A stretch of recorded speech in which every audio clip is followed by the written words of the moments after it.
Kei te whakatakoto mahere ahu whakamua te tai whenua o te whanganui a Orotu, whai muri ho i te weranga o tō rātou whare i a Huriri. No te rua karaka i te ahiahi inanahi, i paua i te whare i te ahi.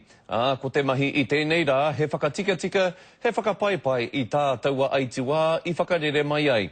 Kei a Heta Gardner, ngā whakamahuki. Koe ne ngā toenga kai, kua mahue mai i te hākari nui a mahuika. In the aftermath of the fire, it's left devastating, as you can see, a devastating mess in our complex. Koe nei te whare whakaruru hau o te tai whenua o te whanganui a Orotu, te rūnanga a iwi mō ngā tikahungunu ki te rohe o Ahuriri. We've had a lot of people that have come and offered their assistance.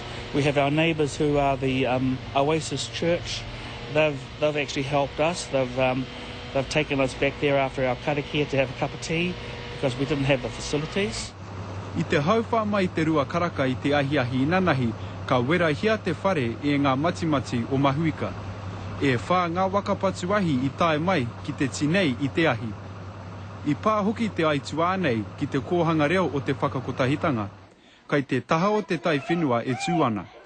Nā te koi o te ihu o tētahi o ngā mokopuna, ka puta wawe rātau ki waho.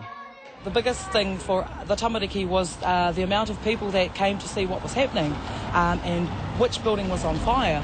And that was actually the thing that made the tamariki take notice. Ahakoa te aitua nui nei, ka huri te hapori i nāe nei ki te kimi i a kāingarua. Obviously, it's going to take time for us to get over this situation, but being a strong community, we won't have any problems with that. We're just going to be focused on the positives in terms of going forward from here. Kai te rangahau tonu ngā kaitinei ahi i ngā take i wera hia te whare.